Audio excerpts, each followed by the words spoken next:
In preparation, I rise for these reparations. I'ma get them whether given or I have to take them. Welcome to Prince J Live. I'm your host, Prince J, and this is your favorite sports show live from the DMV. No better place to be. It actually happened, y'all. Mike Tomlin has officially stepped down as head coach of the Pittsburgh Steelers. And I gotta say, man, this felt possible for the first time in a long time. And this has been speculated for a long time. We kept hearing how, Mike Tomlin's job was in jeopardy. Mike Tomlin's job was in jeopardy. Well, for the first time in a long time, it actually felt like, we could see him go after the way they lost to the Houston Texans on Monday night. I mean, they got absolutely destroyed in that game. Not only did they get destroyed, it really felt like they quit. Like, it felt like the Steelers quit. And that's not an indictment on Mike Tomlin. I think they were outmatched in that game. They went in as underdogs at home. So everyone else thought they were outmatched in that game. And Houston came in and their defense did what they were supposed to do. Pittsburgh's defense gave them a chance for a little while. But when you got 42-year-old Aaron Rodgers back there and virtually no weapons on offense, what are you supposed to do? And that Houston defensive performance was one of the best I've seen in a long time. And Mike Tomlin decided after that, you know what? I've had enough here. We'll go ahead and see what this is how the Steelers announced it. During our meeting today, Mike Tomlin informed me, this is Art Rooney II, the team president. Mike Tomlin informed me that he has decided to step down as our head coach. Obviously, I'm extremely grateful to Mike for all the hard work, dedication, and success we have shared over the last 19 years. It is hard for me to put into words the level of respect and appreciation I have for Coach Tomlin. He guided the franchise to our 6th Super Bowl championship and made the playoffs 13 times during his tenure, including winning the AFC North 8 times in his career. Impressive resume. His track record of never having a losing season in 19 years will likely never be duplicated.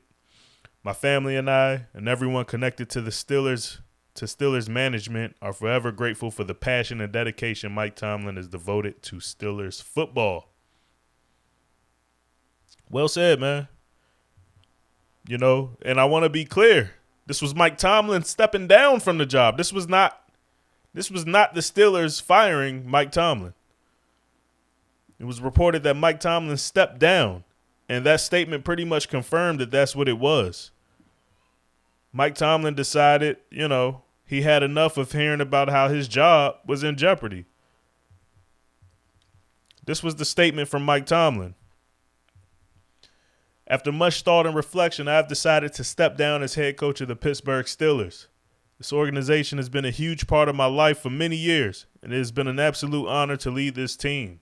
I am deeply grateful to Art Rooney II and the late Ambassador Rooney for their trust and support. I'm also thankful to the players who gave everything they had every day, and to the coaches and staff whose commitment and dedication made this journey so meaningful. I want to also thank Steelers Nation. Your passion, loyalty, and high expectations represent what makes this franchise truly special. Coaching in Pittsburgh is unlike anywhere else, and I will always take great pride in having been a steward of this team. While this chapter comes to a close, my respect and love for the Pittsburgh Steelers will never change. I'm excited for what the future holds for this organization. I will forever be grateful for my time coaching in Pittsburgh. Seems like an amicable split, right? And again, this was Tomlin's decision. And I can't say I blame him. It doesn't sound like the Steelers were ready to fire him, but it certainly seemed like everyone else in Pittsburgh was ready for him to go. And that's got to get tiresome, man. After every year, fire this dude. Fans chanting in the crowd, fire Tomlin. Why would you want to stick around when you don't feel appreciated? And this has been going on for years now of calls for Tomlin's job. And I get it, man. This is 7 straight playoff losses for him. 7 straight trips to the playoffs without a win for the Steelers. if you're a fan of that, at some point you're going to wonder, hey, when is this going to change? Or is it? I would counter and say 19 straight winning seasons. You can't take that for granted. That is impressive. That is one of the most impressive feats in sports that I can think of, man. For it to happen in the NFL, where teams constantly go up and down. Every year we see new teams that miss the playoffs, losing records the year before, rise up to become a contender while other teams fall back. Chiefs missed the playoffs completely this year. It's not that the Steelers haven't missed the playoffs in this stretch, but the fact that they have a winning record every year under Tomlin, that is impressive. That said, I do think it was time to go. I think it was just time for both sides. I think it was time for Tomlin to use his voice in another situation, if that's what he so chooses to do. If he wants to remain a coach, he'll have plenty of options. And I think there's a situation with a better roster where he can use his talents to maximize what's going on there. More importantly, I think this Pittsburgh situation, it just wasn't going to improve with Tomlin. The roster construction is not great. That starts at the quarterback position, where they just haven't figured it out since Ben Roethlisberger left. Really, before Ben Roethlisberger left, they should have been planning that out well before he washed away. And let's be clear, he was washed before he was actually done playing. They had time to figure this out. They just didn't. I don't know what hand Tomlin played in that. What hand he has in the roster construction. I'm guessing 19 years, I'm guessing he had a pretty large say. And so at some point you got to decide, all right, you aren't getting it done from the perspective of roster construction to help yourself as a coach. And yes, they have a front office, they have a general manager, president, whatever it is. Like it's not his cross to carry alone. But at the end of the day, the results on the field fall on you as the coach. And those weren't going to improve if the roster doesn't improve. And so you know what?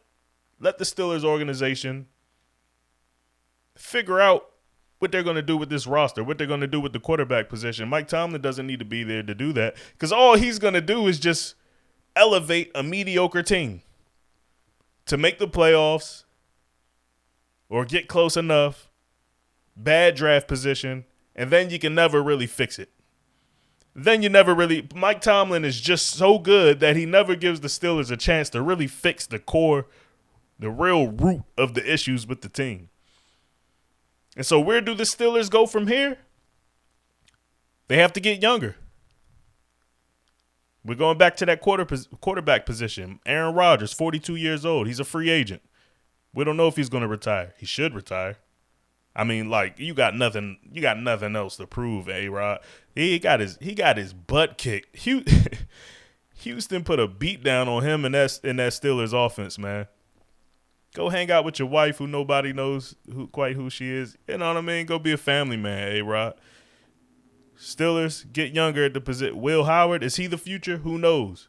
I can tell you Mason Rudolph ain't it. So go figure out what you want to do there. You got some solid pieces on defense to build around, but you still need to get younger there. Cam Hayward is still hanging around. Jalen Ramsey back there in the secondary. TJ Watt isn't exactly spring chicken anymore. Like, they got to get younger. They got to get more playmakers on that offense. And winning right away doesn't exactly fix that. And so the coach the Steelers bring in to replace Mike Tomlin doesn't have to be someone like a John Harbaugh, right? Like, it doesn't need to be someone who you come in and you expect them to win right away. And by the way, the Steelers are a very patient organization. Not that they've had any reason not to be patient. Ever since Chuck Noll, won 4 Super Bowls. But I'm just saying, like, Mike Tomlin has been there 19 years. Bill Cowher had that job forever before him, and before him it was Chuck Noll. Since 1969, those are the only 3 coaches they have ever had.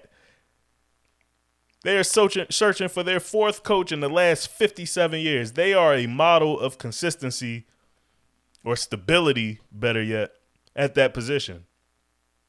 But I do think they need to go young here. They don't need a coach who knows exactly what he's doing right away. They don't need to win right away. They need to retool this roster, rebuild this roster. Mike Tomlin was 35 when he took this job.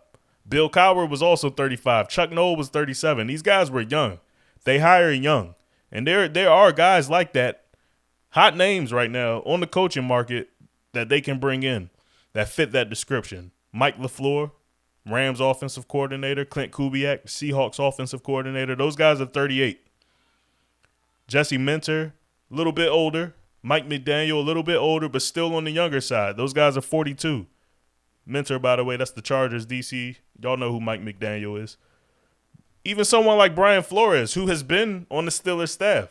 Tomlin brought him in for a year. He had a great year with the Minnesota Vikings as their DC. He's only 44. Guys like that, if you plan on bringing in someone to hold down this position for as long as the previous guys, go on the younger end. You know, do what you can to give them a competitive roster in 2026, but understand that it's probably not going to happen right away. They're probably going to want to see what they have in Will Howard. Who was he, like a 6th-round draft pick? Like he's probably not the answer at quarterback. Bring in some competition for him, and you go from there. You go young. But you can eliminate John Harbaugh right now. He's too old. He's too old. Also, what good does it do if he comes in and basically does exactly what Mike Tomlin was doing there? Making you just a little too good to actually fix the problem. That's not what they need right now. That is absolutely not what they need right now. And so, speaking of Harbaugh, this is actually funny from Steve Bisciotti's press conference today. At Pittsburgh. He did? Is it official? That's what I keep hearing. So, is he a candidate here? Holy shit, Mike, wouldn't that be awesome?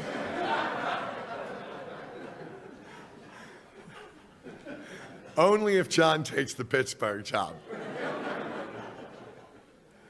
Wow, wouldn't that be interesting? I don't know, that thing last week maybe disqualified him from my opening after our kicker missed a kick to let them advance. Good for Mike. Yeah, I don't know. Talk to him. I love Mike. I mean, I've admired Mike for 18 years, and that's really shocking that he did it that way. But yeah, that's kind of crazy. In case you're wondering what might be next for Mike Tomlin, that was Ravens owner Steve Bisciotti finding out that Mike Tomlin quit during his press conference today. And that was his reaction. He said he would bring him in only if John Harbaugh went to the Steelers. Again, I think that's a terrible idea for the Steelers. I don't think they need to bring Harbaugh in. And for Harbaugh, by the way, I don't think he should want to go to the Steelers. However, if Mike Tomlin wants to coach next year, I don't think the Ravens are a bad option for him. I mean, we talk about, all of these jobs that are available out here. You got the Giants, the Dolphins, Browns, Titans, Raiders, Falcons, Cardinals, now the Steelers. Ravens got to be at the top of the list for someone like Tomlin, who's a little more tenured, veteran coach, a little older, looking to win right away. You got an MVP quarterback, 2-time MVP quarterback in Lamar Jackson. You got a roster that's basically just looking to get over the hump. This isn't something that's building towards winning. This is something that has been winning, and you're looking for a new voice to kind of get them over. This is kind of a perfect situation for Mike Tomlin, man. Like, if I'm him and I do want to coach next year, this is at the top of my list. It's Baltimore. And so that would be extremely interesting to see if that would be something they'd consider. because obviously the rivalry between the Steelers and Ravens, they've been going at it for years, man. For years, and for so long, he's been on the side of that black and gold. So for him to trade that gold for purple, that would be absolutely insane. But even if it's not the Ravens, I think Mike Tomlin leaps to the top of what's already been a crazy coaching carousel.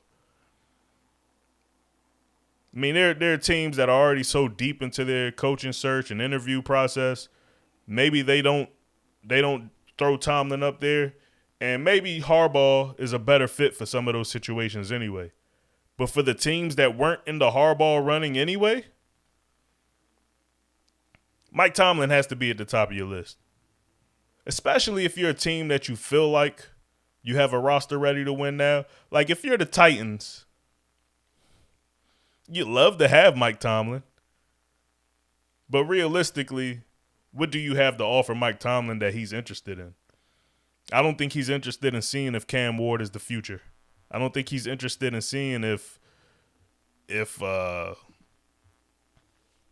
rest of that roster, you can fix it in the offseason because there's a lot of holes there.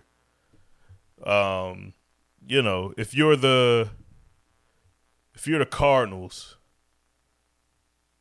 you got some pieces to work with there, but there's still a lot of questions at that quarterback position again. Same thing with the Browns. Like, so there's some teams like Mike Tomlin. Now, the Browns do have a defense that Mike Tomlin might be interested in coaching. So you never know how that goes. But, like, if you're the Giants, who seem to be in the running, like a favorite to land John Harbaugh, if Harbaugh wasn't there, Tomlin would be your next best option. Now, I think he jumps ahead of someone like Kevin Stefanski. And actually, kind of looking at some of the options out here, if I'm Tomlin, I might sit out the year, man. I don't know if I like any of these jobs. Atlanta's not terrible. If they can get a quarterback in there, Atlanta's actually not a terrible situation. Honestly, there's some teams out here that have coaches that you probably consider firing their coaches if they think they got a shot at Mike Tomlin.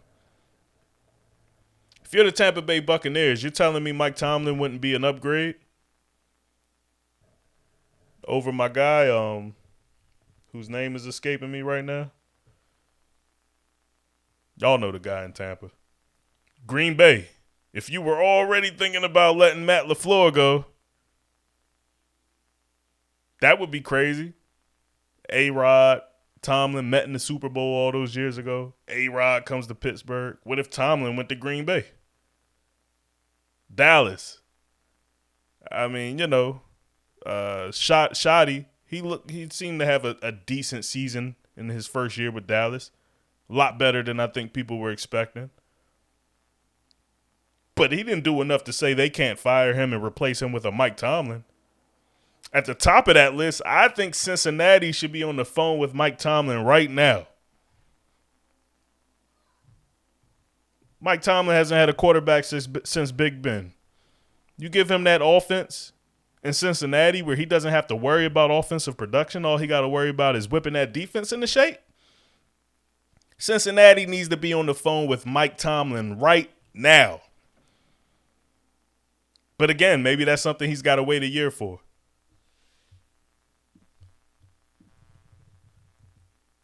Because seems like they're committed to Zach Taylor for at least another year. Seems like they want to stick with Zach Taylor another year. So maybe Tomlin, Schefter floated the idea if he could possibly be doing TV this year. Okay, cool. Do your TV. Anyone confident Zach Taylor's just going to turn that thing around next year and Joe Burrow is just suddenly going to be content with things? I'm not. Tomlin can wait a year for a job like that. Another team in the division he's been in for so long.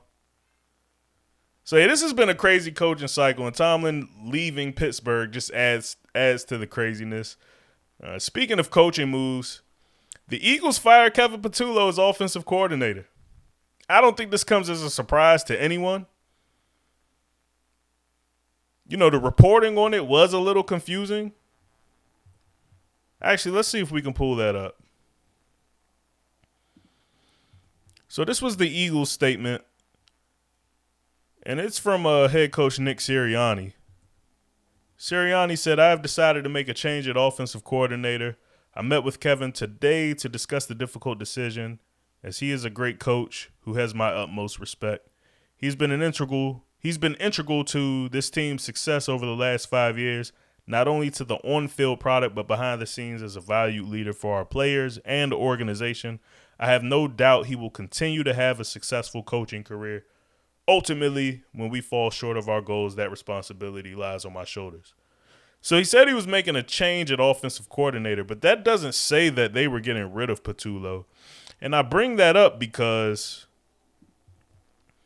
the original reporting from Adam Schefter made it sound as though Patullo was fired. In fact, that was the actual report. Adam Schefter said Eagles fired offensive coordinator Kevin Patullo, according to sources. Eagles now will be going on their 5th OC in 5 years, with 2 of them leaving for head coaching jobs. In fact, here's the list from Schefter here.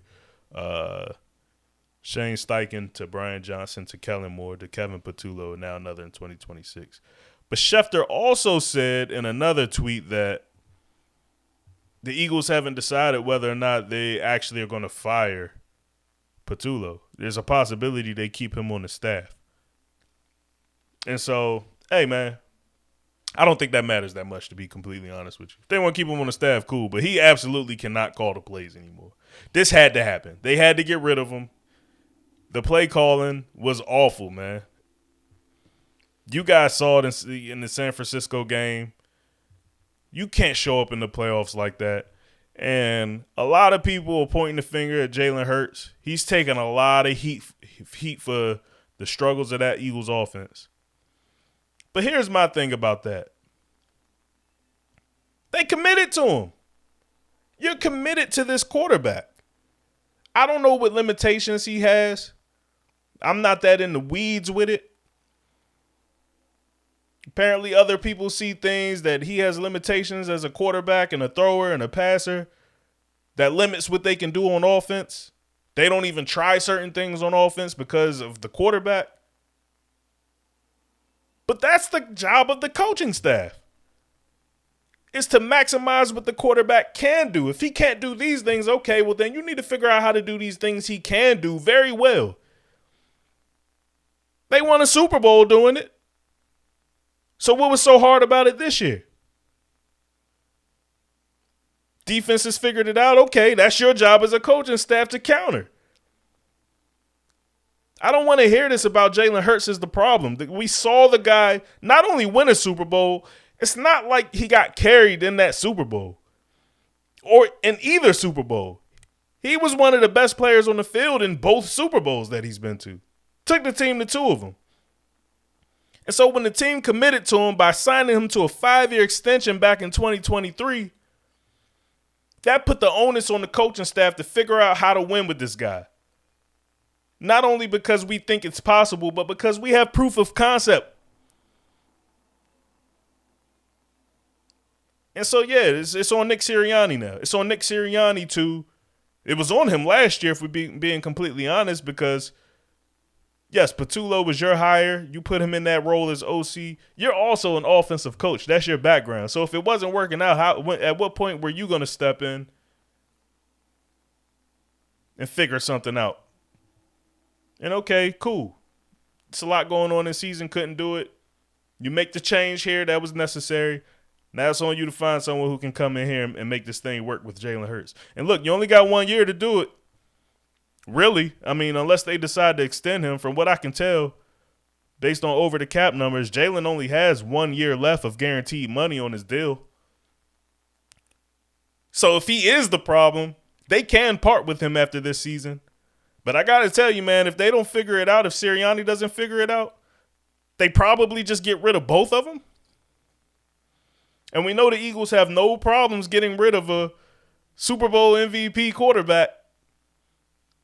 Because after Nick Foles won his, it's not like he got that job back. It went to Carson Wentz. And so if Jalen and Sirianni don't figure this thing out, Howie will get rid of both of them.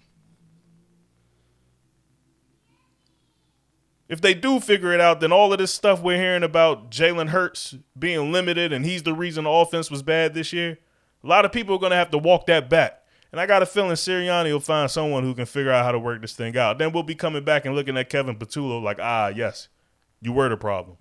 Which, by the way, let's look at this coaching tree, this OC tree. Shane Steichen in 2022 got a head coaching job. He figured it out with Jalen. Parlayed that into a head coaching job. Brian Johnson couldn't figure it out. Where is he at now? Kellen Moore, he came in there, won a Super Bowl. He figured it out with Jalen. Got a head coaching job. Next year they bring in Kevin Patullo, couldn't figure it out. This is kind of a pattern with the Eagles, right? Up and down, up and down. This was a down year. If Nick Sirianni is the coach that, his resume says he is, the guy's got a lot of winning he's done in these first 5 years as a head coach. Has it been 5 years? I don't know. By the way, we're not giving Jalen Hurts enough credit for playing through all of these offensive coordinators. The guy has a new offensive coach every single year. New system, new terminology, I don't know, whatever it is. He's got to figure out some new stuff every year. We throw a lot of blame on the quarterback. Speaking of, Justin Herbert was taking some heat for losing yet another playoff game. He is now 0-3 in his playoff career. And I said it immediately after that game. No, he did not play well. Yes, he left some plays out there on the field, but he was not the main problem with that offense. The main problem was Greg Roman. And sure enough, Chargers fired Greg Roman today too. And I got to tell you, this one is a little bit more surprising for me. Not because I didn't think he deserved it. Here's Ian Rappaport reporting on the Roman firing. And that second line right there, major change for Coach Jim Harbaugh. That's the reason it's surprising to me, because Roman is a Harbaugh guy. He was with his guy Harbs back when they were with the San Francisco 49ers. These guys went to a Super Bowl together. And Harbaugh made his return to the NFL, brought Roman back with him. But it's been very clear to me that Greg Roman, whatever magic he was able to work as this coordinator who liked to lean on the run game, the league has figured that out. It's not working. Whatever the case is, they needed to make a change. I went back and looked at how his offenses have performed in the playoffs over the last few years.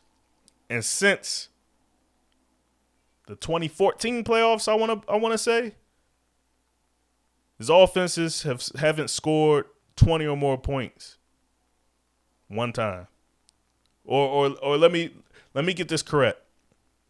In his last 7 playoff appearances since the 2014 playoffs, because I think they did score more than 20 that first round of those playoffs, but the next round, I want to say they came up short. And then since then, 7 straight playoff appearances for Greg Roman offenses without scoring more than 20 points.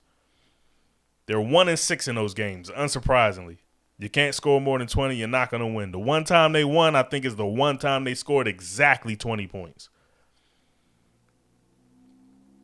And we saw a lot of that in Baltimore when he was working with Lamar Jackson, and Lamar Jackson took a lot of heat for losing these playoff games.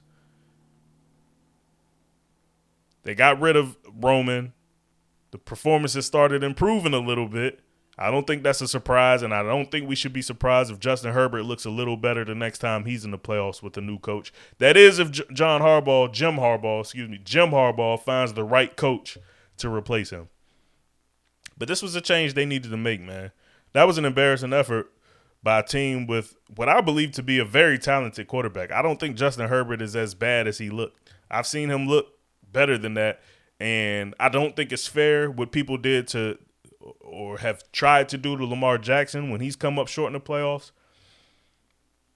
And so I am of the belief that Justin Herbert deserves some slack too. Other people we should cut him some slack. But yeah, you're going to hear people say, well, we don't cut such and such slack in the playoffs. Justin Herbert deserves the same criticism. That criticism is not coming from here.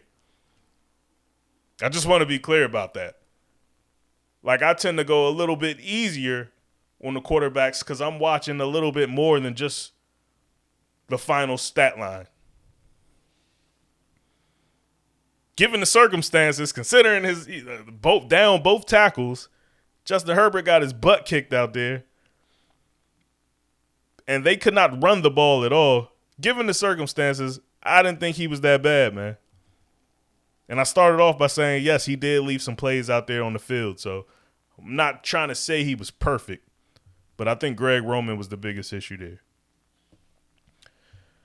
All right, we can go ahead and get to our local segment here. Not much to report in the DMV world.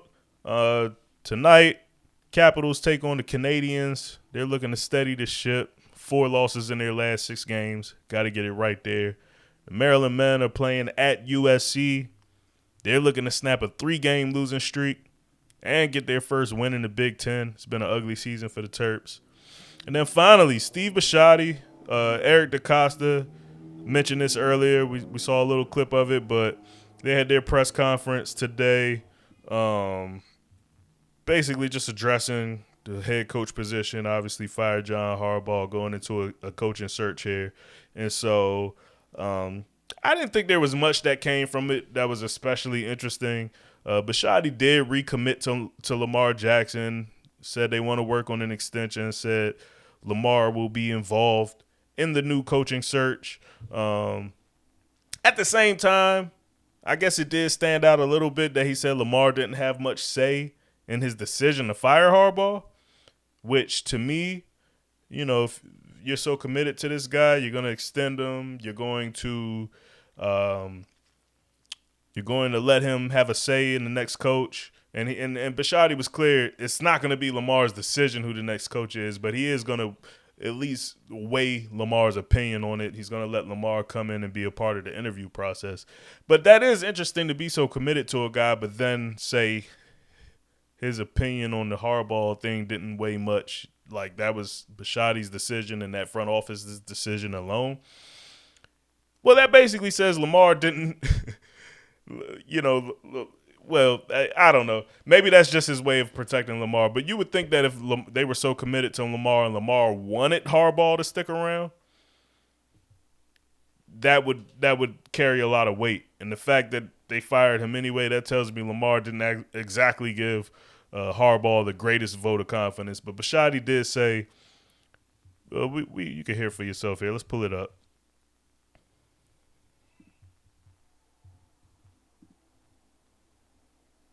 Speak with Lamar before you made the decision, and how would you characterize the influence he or other players' opinions on the situation had on your decision?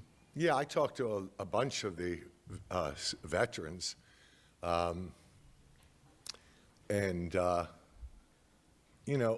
funny. As you all know, you've gotten to know Lamar about as well as I have, and Lamar is really, really a non-confrontational person. And when I spoke to him Monday night, he said to me, everybody's saying I got a problem with Monken. I don't really have a problem with Monken. I don't know where that comes from. And he said, and then I hear I've got a problem with Harbs, and I don't have a problem with Harbs. I don't know where that comes from.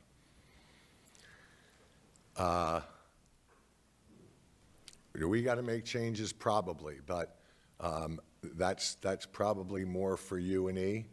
And I said, well, your opinion matters, and we talked about it. And but again, he was one of the many. I'm going to turn my phone off before it starts ringing. Didn't put it on vibrate. And so, yeah, I mean, I don't think that the players had really a large part of my decision. My partners here probably had, that's an 80-20 thing. And I don't think I'd be a very good leader if I didn't ask the heads of the the top players in my organization that have been here the longest. And you can bet they're the ones that have been here the longest. So, no, Lamar did not have an outsized part of my decision. My decision, I think, by Monday was pretty much set.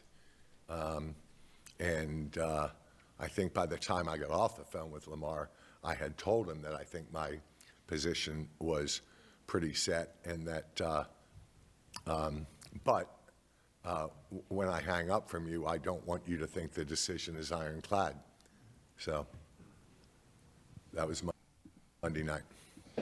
All right. That was that. I tend to believe him. I mean, Lamar doesn't seem like much of a confrontational guy, but I think we can pretty much glean from that.